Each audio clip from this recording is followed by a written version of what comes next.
ಉಚಿತ ಅಂತ ಹೇಳ್ತಿರಲ್ಲ, ಅದ್ರ ಹಿಂದೆ ಇರುವ, ನಾನು ಎಕನಾಮಿಕ್ಸ್ ಓದಿರೋನಾಗಿ ಈ ಮಾತನ್ನು ಹೇಳ್ತೇನೆ, ಅದರೊಳಗೆ ಇರ್ತಕ್ಕಂಥ ಮರ್ಮ ಏನು, ಅದರ ಡೇಂಜರಸ್ ಎಷ್ಟು. ಮನಿ ಇನ್ಫ್ಲೇಷನ್ ಜಾಸ್ತಿ ಆಗುತ್ತೆ, ಜಾಸ್ತಿ ದೂರ ಹೋಗೋದು ಬೇಡ.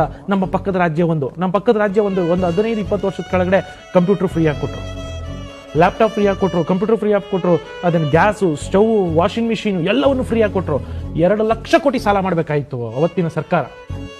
ಅದು ಯಾರ ತಲೆ ಮೇಲೆ ಹೋಯ್ತು ಗೊತ್ತಾಗಲಿಲ್ಲ. ನಮ್ಮ ನೆರೆಯ ದೇಶ ಒಂದು ಕತ್ತೆಗಳನ್ನ ಮಾರಿ 3 ಮಿಲಿಯನ್ ರೂಪಾಯಿಗಳಿಗೆ ಚೀನಾಕ್ಕೆ ಕತ್ತೆಗಳನ್ನ ಮಾರಿ ನಮ್ಮ ನೆರೆಯ ದೇಶ ಒಂದು ಸಂಪಾದನೆ ಮಾಡಿ ಅನ್ನ ತಿನ್ನೋ ಪರಿಸ್ಥಿತಿಗೆ ಬಂತು. ಯಾಕೆ? ಮನಿ ಇನ್ಫ್ಲೇಷನ್ ಜಾಸ್ತಿ ಆಯ್ತು. ಮನಿ ಇನ್ಫ್ಲೇಷನ್ ಅಂದ್ರೆ ಏನಂತ ಗೊತ್ತಾ?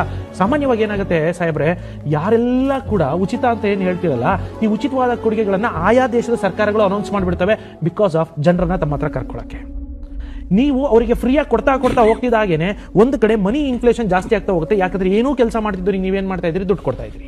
ಆ ಮನಿ ಇನ್ಫ್ಲೇಷನ್ ಜಾಸ್ತಿ ಆಗ್ತಾ ಎಲ್ಲಿ ಹೋಗುತ್ತೋ ತಕ್ಷಣ ಏನ್ ಮಾಡ್ತಾರೆ, ಅದೇ ಸರ್ಕಾರ ಮನಿ ಇನ್ಫ್ಲೇಷನ್ ಅಡ್ಡ ಮಾಡಬೇಕು ಅನ್ನೋ ಕಾರಣಕ್ಕೆ ಇಂಟ್ರೆಸ್ಟ್ ರೇಟ್ ಅನ್ನ ಜಾಸ್ತಿ ಮಾಡ್ತಾರೆ. ನಾನು ಇದ್ರ ಬಗ್ಗೆ ಜಾಸ್ತಿ ಹೇಳಕ್ ಬೇಕಿಲ್ಲ, ಯಾಕಂದ್ರೆ 3 ಜನ ಬ್ಯಾಂಕರ್ಸ್ ಇಲ್ಲಿ ಕೂತಿದ್ದಾರೆ.